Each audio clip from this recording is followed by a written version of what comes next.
이 새정치민주연합의 이 상황 짚어보도록 하겠습니다.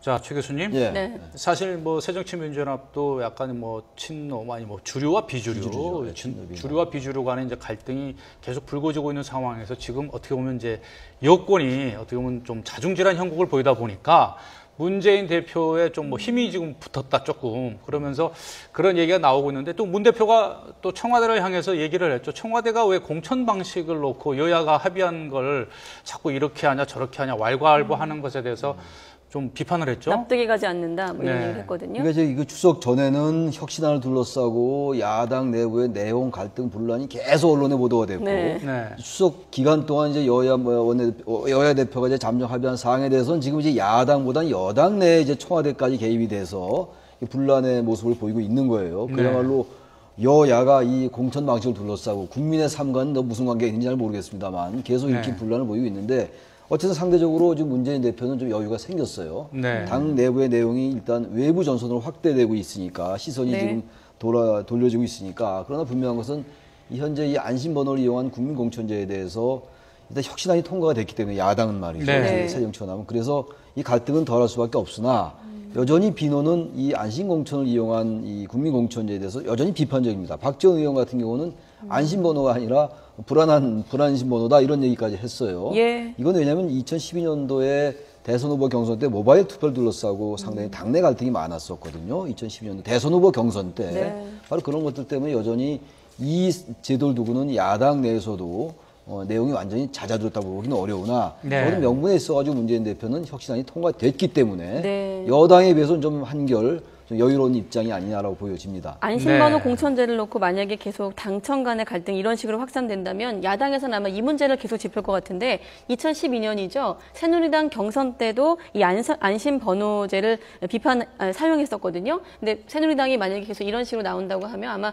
자기 부정이 되는 거 아니냐면 이제 야당이 공격할 가능성도 있지 않겠습니까? 이미 유은혜 대변인이 논평을 통해서 이 부분을 모순점이라고 지적을 했습니다. 왜냐하면 2012년 대통령 경선에서 박근혜 후보가 나왔을 당시에 무슨 일이 있었냐면 당원 명부가 유출되는 파문이 일자 가상의 번호를 마련을 해서 그를 통해서 경선을 치른 경험이 있기 때문에 네. 그럼 지금 청와대에서 지적하는 것처럼 민심이 왜곡된다는 단점이 있다고 한다면 그럼 그 당시에도 민심이 왜곡돼서 대통령 경선 후보로서 채택이 되었느냐 이거는 모순점이다라는 지적이 있기 때문에 지금 야당에서는 지금 청와대발 나온 이런 단점에 대해서 그 모순점을 지적하고 있는 상황입니다. 네. 네.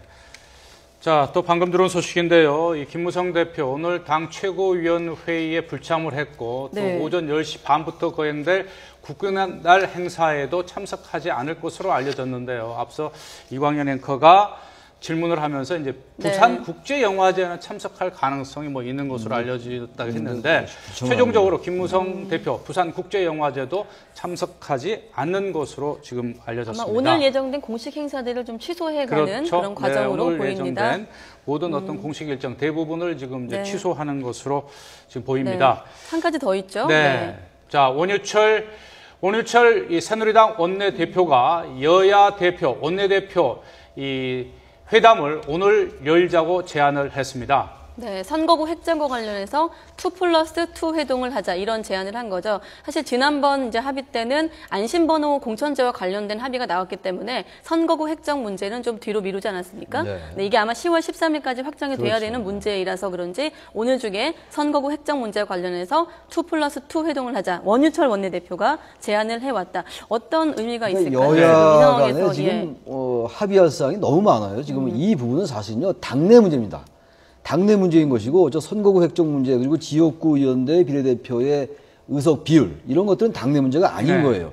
네. 지금 당내 문제에 여야가 골몰하고 있는 형국이 돼 있는 거죠. 네. 저 선거구 획정 문제라든지 지역구 대 비례대표의 의석 비율 문제, 농어촌 지역구를 어떻게 할 거죠? 이 문제는 훨씬 더 중요한 문제거든요. 근데 네. 여기는 아직 네. 전혀 접근을 못 하고 있어요. 네. 여전히 새누리당은 비례대표 줄이자는 입장이고 네. 새정치연합은 비례대표 줄 수 없다라는 입장입니다. 근데 네. 그야말로 시간은 점점 촉박해 오고 있어요. 10월 13일까지 선거 6개월 전인 10월 13일까지 안을 내야 되는 상황이고 네. 그래서 지금 선거구 획정위가 뭐 244석부터 249석까지 6개 대안을 제시했는데 여기에 따라서 어쨌든 간에 선거구를 빨리 획정해야 되고 지역구의 비례대표를 빨리 비율을 맞춰야 되는 거거든요. 이제 네. 그 이제 회담을 하겠다라는 건데 네. 여전히 당내 공천 문제가 맞물려가지고 쉽지 않아 보이긴 합니다. 당장. 네, 다시 한번 또 전해드리겠습니다.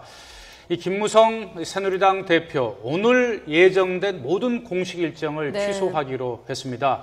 이 오전에 열린 이 최고위원회 불참한 데 이어서 이 10시 반에 예정된 이 박 대통령이 참석하는 국군의 날 행사에도 불참한 데 이어서 부산 영화제 어제도? 개막식도 네. 참석하지 않은 것으로 만약에 이제 확인됐죠. 부산 영화에 참석을 하게 되면 사흘 만에 이제 문재인 대표는 다시 만나서 어떤 얘기를 할 것인가, 또 다른 공식 일정은 취소하더라도 이 행사에 참석을 하면 어떤 의미가 있을 것인가 앞서 최 교수님하고 짚어봤는데 이 부산 영화제 개막식까지 이제 모든 공식 일정을 네. 취소하게 됐습니다. 아니, 사실 부산 뭐- 영화제까지 참석하게 된다면은 너무 이제 균형이 맞지가 예. 않죠. 부산 영화제만 참석하게 된다면 그건 얘기가 그것도, 좀 예. 모양새가 때문에 좀 안 좋죠. 아마 그러한 그 고려를 한 것이 아닌가 이렇게 보여집니다. 네.